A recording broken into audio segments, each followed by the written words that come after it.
नमस्कार दोस्तों। स्वागत है आपका अरबी क्लासेस में। मैं आपका दोस्त सनी। तो कल जैसा हम लोगों ने पढ़ा था इतिहास में, प्राग ऐतिहासिक काल तक हम लोग पढ़ चुके थे। अब देखते हैं इसके आगे। आइए।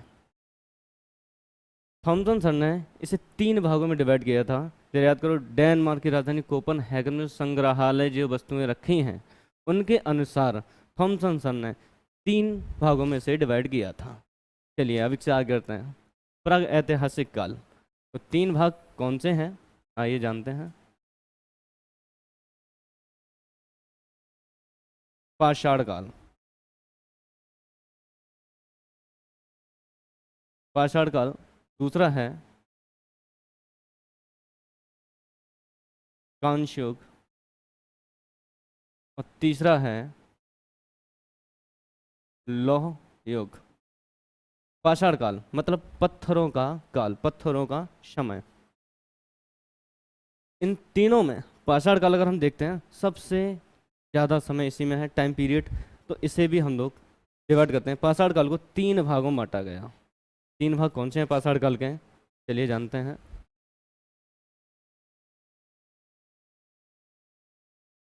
पाषाण काल।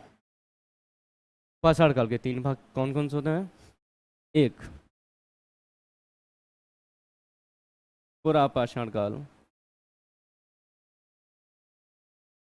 दूसरा, मध्य पाषाण काल। मध्य पाषाण। और नव पाषाण काल। नव पाषाण काल 3 भागों में बांटा गया है। इन 3 भागों में बांटने के बाद जो अपना पुरा पाषाण काल है इसको भी 3 भागों में डिवाइड किया गया है। इनके 3 भाग कौन से होते हैं? पहला, पूर्व। पूर्व कह लो या निम्न कह लो। पूर्व या निम्न।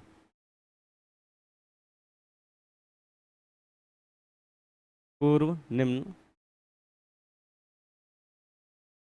पुरा पाषाण काल।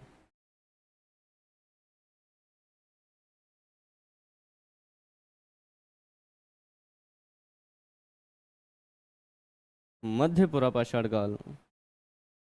सेम है, जैसा ऊपर है वैसा ही नीचे डिवाइड किया है।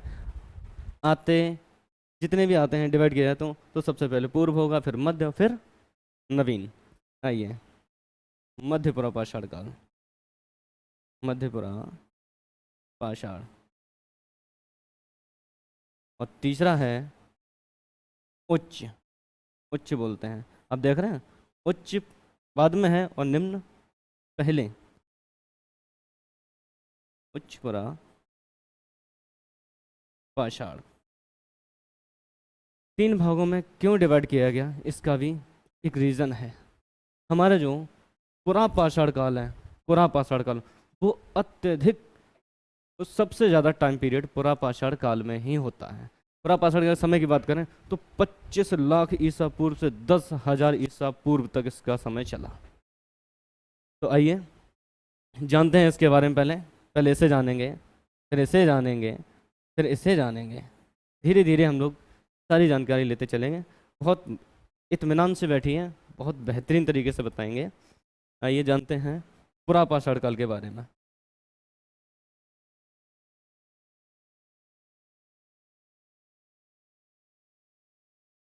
पुरा पाषाण काल।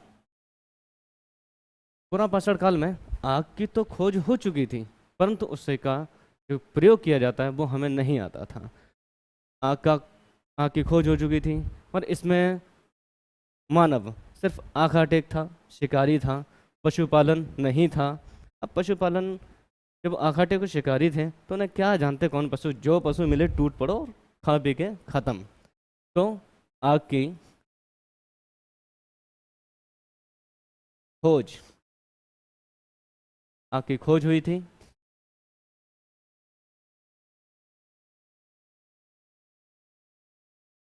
आँख टेक और शिकार। और इसमें क्या था? आर्कटेक, शिकार थे, खाद्य संग्रहालय। अब खाद्य संग्रहालय से मतलब इन मानव सिर्फ अपना पेट भरना जानता था। इसके सिवा कोई स्थायी जीवन, स्थानीय जगह ऐसा कुछ भी नहीं था। खाद्य संग्रहालय था, ऐसी चीज़ें थी। और खाद्य संग्रह करता था।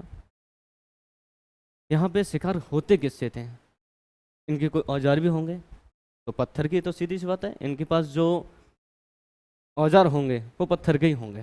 अब पत्थर, वो हम आगे बताएंगे, पत्थर भी अपने होते थे। पत्थर का तो मैं नाम बताऊं मैं, जो अपने औजार थे, औजार औजार थे वो पत्थर के बनाए जाते थे। पत्थर अपने स्टफेक स्टफेक पत्थर वही थे, बस ये थे थोड़े नुकीले थे। स्टफेक पत्थर आगे चल के बताएंगे। स्टफेक पत्थर होते हैं और भी कई होते हैं, माइक्रोलिथ वगैरह, ऐसे काफ़ी पत्थर बताएंगे फलक वगैरह के बारे में। तो पूरा पाषाण काल में बस इतना ही था। अब बात करते हैं मध्य पाषाण काल की। सॉरी, पूरा पाषाण काल हो गया। अब मध्यकाल की बात करते हैं। मध्य, एक मिनट, हम लोग यहीं से लेते हैं। आइए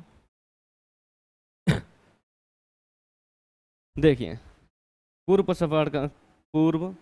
पूरा पाषाण काल में सिर्फ और सिर्फ आँखाटेक ऐसी चीज़ें थी, इसके सिवा कुछ नहीं। अब मध्य पुरा पाषाण की बात करते हैं। इसका जो टाइम पीरियड था वो 10,000 से 4,000 ईसा पूर्व तक था। 4,000 ईसा पूर्व तक था। मध्य पाषाण काल में क्या हुआ? मध्य पाषाण काल में चीज़ें प्रोग्रेस होने लगी। काफ़ी चीज़ों का हमें पहले से बेहतर ज्ञान होने लगा, जैसे हमें हम लोग देखते थे। और पूरा पाषाण काल में काफ़ी ऐसी भी चीज़ें हैं जो हम लोगों को मिली हैं, जैसे कि मद्रास। यहाँ पे जो पहले हाथों के थे, तो मद्रास में जैसे कुदाड़ है, गड़ासी है, ऐसी चीज़ें हम लोगों को मद्रास में मिली। मद्रास में उसे कहते हैं हैंड एक्स उपकरण। क्या कहते हैं उसे?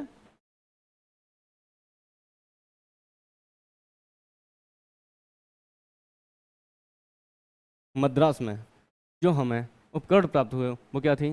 जैसे कि अपने कुदार, गड़ाशी, ऐसी चीज़ें हम लोगों को मिली।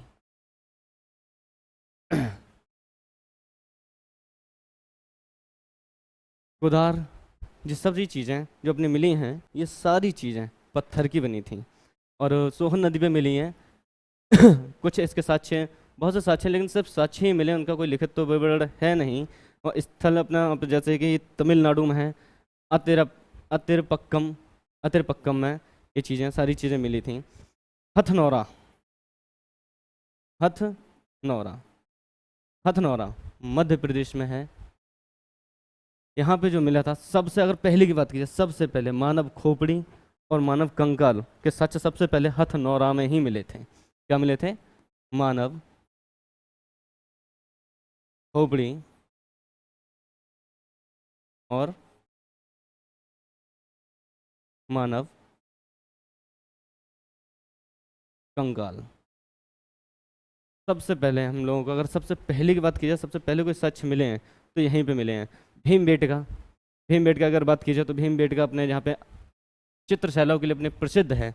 भीमबेटका में सबसे ज़्यादा चित्रशालाएँ हैं, और उसमें सबसे खास बात क्या है कि यहाँ की जो चित्रशालाएँ हैं, यहाँ की जो चित्रशालाएँ हैं वो तीनों कालों से संबंध रखते हैं। भीमबेटका में जो चित्र हमें प्राप्त हुए हैं वो तीनों कालखंड के यहाँ पे मिलते हैं हम लोगों को। अगर बात करी जाए औजारों की, बात करी जाए औजारों की, तो दोस्तों मिर्ज़ापुर में जो हथियार मिले अपने, कहाँ पे? मिर्ज़ापुर। मिर्ज़ापुर कहाँ है? यूपी। मिर्ज़ापुर में जो औजार मिले वो भी तीनों कहाँ के? पूर्व, मध्य और नव। ये भी तीनों कालखंड के सबसे ज़्यादा यहीं पे मिले। एक बेलन घाटी अपनी नदी है, बेलन घाटी नदी, वहाँ पे सबसे पहले हड्डियों से बनी मातृ देवी की मूर्ति मिली थी। कहाँ पे मिली थी दोस्तों? बेलन नदी घाटी। यहाँ पे दोस्तों इंसानों की जो हड्डी होती हैं, जानवर की जो हड्डियाँ, हड्डियों द्वारा निर्मित एक मातृ देवी की मूर्ति मिली थी। समझ रहे हैं ना? हड्डियों से मूर्ति। चलिए आगे बढ़ते हैं इसके साथ। अपने एक विद्वान और थे 1867 में। कौन थे? सी एल कार्ल लाइल। सी एल, इधर लिख देता हूँ, उधर समझ में नहीं आ रहा तो। 1867 में कौन थे? सी एल कार्ल लाइल। इन्हें मध्य पाषाण काल का जनक कहा जाता है। जनक नहीं, मतलब सबसे पहले इन्होंने ही खोज की थी। और इसका जो समय है वो 10,000 से, किसका? मध्य का, मध्य पाषाण काल। समय पीरियड कितना है?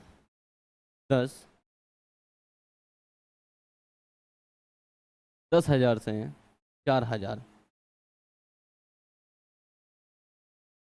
ईसा पूर्व। अब चीज़ें वही हैं। अब जैसे कि समय बदलता गया तो चीज़ें भी नई नई होती हैं। अब जैसे पहले औजार क्या थे अपने पास? स्टफे के थे। अब कौन से हैं औजार जो अब बने हैं अपने पास? औजार अब वो हो गए माइक्रोलिथ। माइक्रोलिथ ये कोई नया हथियार नहीं है, उसी चीज़ को दोबारा घिस घिस के नई चीज़ करके जैसे बनाते ना, एक मॉडिफाइड। जैसे पहले बंदूक चलती थी, फिर गजैया आई, अब AK-47 है, काफ़ी ऐसी तमाम हैं, ऐसी देखो मिलती हैं। अगर मध्य पाषाण काल में, अब यहाँ से बहुत सी चीज़ों की पता नई चीज़ों की शुरुआत हो गई। अब बात करें पशुपालन की। पशुपालन हम लोग कन्फ्यूज हो जाते हैं। देखो, एक है बागौर। बागौर जो कहाँ पे है? राजस्थान। जैसे ही राजस्थान का नाम बागौर सुना तो आप समझ गए कि हाँ ये सुना है। और आपने फिर ये भी सुना होगा जो मध्य प्रदेश में है, MP में, यहाँ पे हम लोगों को 2 चीज़ें मिली, और इसे क्या कहते हैं हम लोग? आदमगढ़। आदमगढ़ सबसे पहले यहाँ पे है। सबसे पहले की अगर बात की जाए, सबसे पहले अगर यहाँ पे साक्ष्य मिले थे तो हम लोगों को यहाँ पे पशुपालन का पहला साक्ष्य मिला था। पशुपालन का, पशुपालन का पहला साक्ष्य, पशुपालन का पहला साक्ष्य हम लोगों को मिला था। अगर एग्जाम में ये भी आए और ये भी आए तो याद रखना, हमेशा बागौर पे ही टिक लगाना। अगर बागौर नहीं है उसके बाद आदमगढ़, क्योंकि क्वेश्चन में अगर सबसे पहले की बात की जाए तो पहले पे ही आता है और दूसरे पे ये है। तो गलती मत कर देना, पता चले दोनों है, सबसे पहले आदमगढ़ लगा दो। यहाँ दोनों तो पता ही है, कोई सा भी टिका दो, ऐसा नहीं है। अगर बात की जाए सर्वाधिक, सर्वाधिक मानव कंकाल कहाँ मिले हमको? मानव कंकाल दोस्तों कहाँ मिले हम लोगों को? एक यूपी में जगह है इलाहाबाद, और इलाहाबाद में भी एक जगह है जिसे हम लोग बोलते हैं लेखहिया। लेखहिया, लेखहिया में मानव कंकाल के सर्वाधिक साक्ष्य मिले। सर्वाधिक अगर कंकाल कहीं मिले हैं हम लोगों को तो यूपी के लेखहिया जगह पे, जो कि इलाहाबाद में स्थित है। ऐसी ही चीज़ें मृतभांड, मृतभांड मतलब मिट्टी के जो बर्तन हैं, अपने मिट्टी के बर्तन हैं, वो भी इलाहाबाद में ही मिले हैं।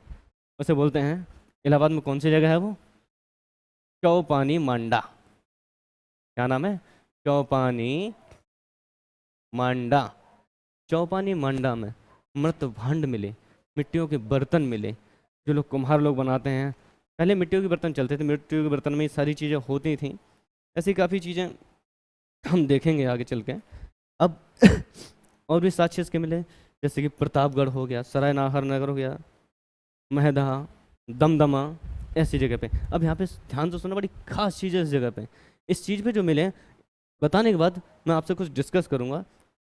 ऐसी बात नहीं है, पर्सनल क्वेश्चन पूछें, बस आप भी सोचो हम भी सोच रहे हैं, सोचना एक बात, ठीक है। आते हैं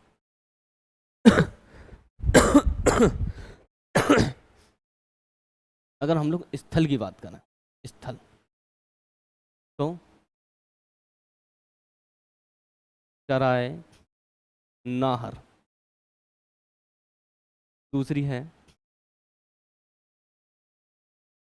महदहा, और तीसरी है दमदमा।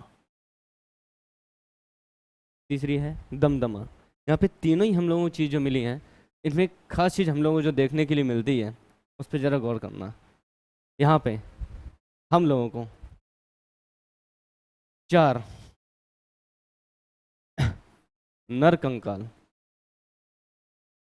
चार नर कंकाल एक साथ मिले, एक साथ मिले। युद्ध के भी साक्ष्य मिले, युद्ध के साक्ष्य यहीं से मिले। अब चार लोग जो हैं उनका देखना, स्तंभ गर्थ भी मिले। स्तंभ गर्थ जानते हैं किसे बोलते हैं? स्तंभ गर्थ एक जमीन में गड्ढा, जमीन में जो गड्ढा अंदर होता है, जिसमें अब सीधी सी बात है, किसी को मारे तोड़ेंगे तो भाई गड्ढा बनाने के लिए, युद्ध के साथ तो सीधे छुपने के लिए, कुछ भी सही, तो हम लोगों को वहीं मिले। तो क्या मिला अपने लोगों को दोस्तों? स्तंभ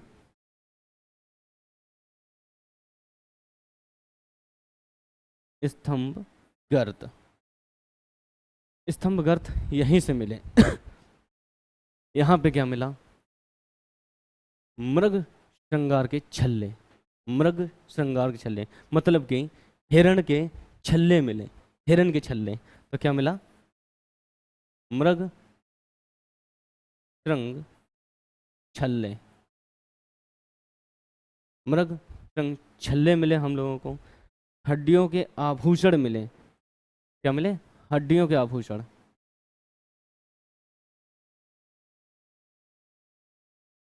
हड्डियों के आभूषण। अब भाई आभूषण तो हड्डियों के होंगे, कौन सा वहाँ पे सोना चांदी, कौन सुनार बैठा, जिसको जैसा पसंद आया, किसी ने खोपड़ी लटकाई, किसी ने हाथ लटकाया, किसी ने उंगली लगाए, ऐसा ही चलता। आभूषण बड़ा प्यारे, पहनने का मन हो तो पहन लेना, फ्री ऑफ कॉस्ट है, टेंशन मत लो। उसके बाद जो सबसे मेन चीज मिली, वो एक चीज याद रखना, स्त्री पुरुष युगल समाधान मिले, युगल समाधान, स्त्री पुरुष के युगल समाधान, मतलब कि दोनों एक साथ यहाँ पे पाए गए मरे हुए। अब ये तीनों चीजें हैं कहाँ पे? प्रतापगढ़ में, प्रतापगढ़ जो कि यूपी में स्थित है। अब यहाँ पे क्या मिला? यहाँ पे चार मिले थे, यहाँ पे तीन नरकंकाल, तीन नरकंकाल एक साथ, एक साथ तीन नरकंकाल पाए गए।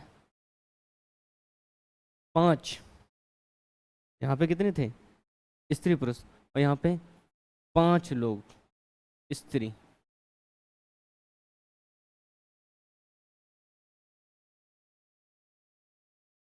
स्त्रियों और पुरुष के युगल समाधान। अच्छा दोस्तों, ये सुन के कुछ दिमाग में चला? युगल समाधान तो ऐसा तो है नहीं कि एक साथ ही मौत हुई हो, असंभव है। या तो पहले स्त्री मरी होगी, या फिर पहले पुरुष मरा होगा। लेकिन युगल समाधान, अब ऐसा तो है नहीं कि स्त्री मर गई, फिर उसे मरने के बाद फिर खोदा गया, फिर पुरुष मरा, फिर उसे दोबारा गाड़ा गया। यहाँ तो पांच पांच मिले, तो कहीं ऐसा नहीं लगता कि पहले कहीं तक सती प्रथा ऐसे कुछ था? नहीं नहीं, क्वेश्चन बस ऐसे ही पूछा जानकारी के लिए। आप भी गौर फरमाइए, ढूंढिए, पढ़िए, पता करिए इस चीज़ का। इतने पुराने समय में क्या सती प्रथा के ऐसे कुछ साक्ष्य नजर आते हैं इसमें कि एक ही जगह पे आप देख सकते हैं स्त्री पुरुष के शवाधान इधर भी मिल रहे हैं, ऐसा कुछ क्यों? नव पाषाण काल की अगर बात करी जाए, नव पाषाण काल, अब नवीन समय हो गया है शुरू, मध्य पाषाण काल यहाँ पे खत्म, अब आते हैं नव पाषाण काल। नव, अच्छा, मध्य पाषाण काल में जो पशुपालन की शुरुआत हुई थी, तो सबसे पहले कौन सा पशु पाला गया था? पहला पशु कौन था? कुत्ता। अच्छा, कुत्ते के हुई क्यों पाला? कुत्ते को क्यों पाला? तो ना तो कुत्ता आपको दूध देगा ना कुछ देगा। लेकिन हाँ दोस्तों, एक चीज़ बताऊं, जैसे है मनुष्य सर्व दिन सर्वदर दिनों दिन अभी भी लगातार अपने विकास में जैसे जुड़ा है, तो हम लोग कुत्ता इसलिए पालते थे क्योंकि अपने प्रकृति में जो घटना होती है वो सबसे पहले आभास सिर्फ कुत्ते को होता है। इस चीज़ को मानव समझ गए थे। जब भी उन्हें कोई खतरा होता था, ये उससे सचेत हो जाते थे और उस होने वाली घटना से अपना बचाव करते थे। इसीलिए दोस्तों सबसे पहले कुत्ता पाला गया, क्योंकि कुत्ता सबसे वफादार होता था। होता था क्या, अभी भी है, आपके घर पे भी हुआ कुत्ता। इसीलिए दोस्तों सबसे पहले मनुष्य द्वारा अगर कोई जानवर पाला गया तो वो कुत्ता पाला गया था, और इसीलिए पाला गया था। आपने अभी देखा हो, भूकंप आए, कोई सामने से आए, कोई पीछे से आए, या ये लगता हो कि हाँ ये चोर है या बदमाश है, तो कुत्ता भौंक भौंक के पूरे मोहल्ले को जगा देता। क्योंकि कुत्ते के पास, अब पता नहीं क्या होता कुत्ते के पास, जो भी होता है अच्छा ही होता। आते हैं नव पाषाण काल पे। नव पाषाण काल। अब नव पाषाण काल में हम लोग क्या पढ़ेंगे? सबसे पहली बात, आग की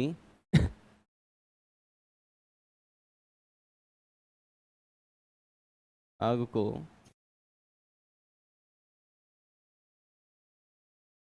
उपयोग करना सीख गए।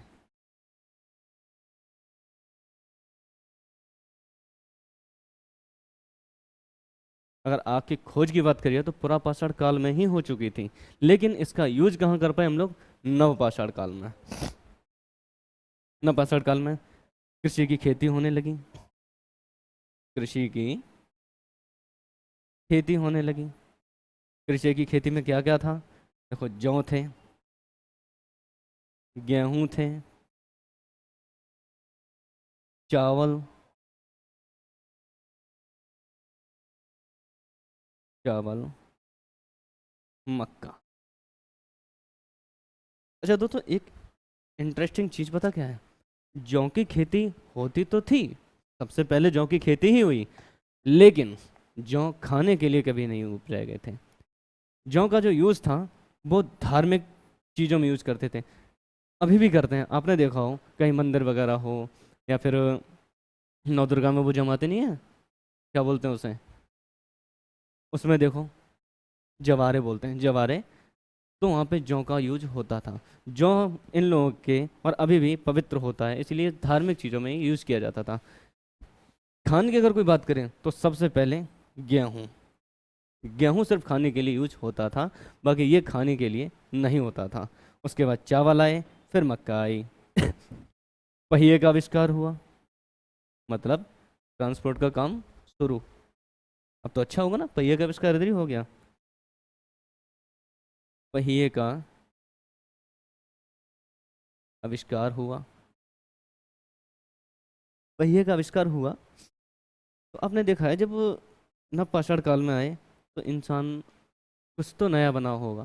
आग का उसने क्या किया होगा? आग का उपयोग करना सीख गए, लेकिन क्यों? जानते तो वो पहले भी थे, ऐसा नहीं। बात ऐसी थी, एक बार जंगल में अचानक से आग लग जाती। तो होता क्या, जान देखते हैं पूरा जंगल जल जाता, उसमें कुछ पशु हैं मर जाते हैं। अब इंसान तो चलेगा, उन्हें देखा मरा पड़ा है, चलो कि उसने ऐसे टेस्ट करते हैं। जब टेस्ट किया बड़ा स्वाद आया, तब से वो आग का यूज करना सीख गए, कृषि करना सीख गए, जानवर पालना सीख गए। भाई कृषि करोगे तो एक स्थायी जगह रखोगे, एक स्थायी जगह होगी, तो तुम्हें पहिए का आविष्कार क्यों करेंगे, कुछ हम आए, फिर कुछ ऐसे जानवर यूज किए गए जैसे कि बैल हो गया, सांड हो गया, भैंसे हो गए, ऐसी चीज़ें हम लोग शुरू करने लगे। ऐसी ही चीज़ें आपको कहानी याद हो, एक बार में ये सारी चीज़ें याद हो जाएंगी, या कोई कन्फ्यूजन हो दोबारा फिर देखना। ऐसे ऐसी ही चीज़ें हम फिर लेके आएंगे। बने रहिए हमारे साथ, चैनल को सब्सक्राइब करना ना भूलिए। धन्यवाद।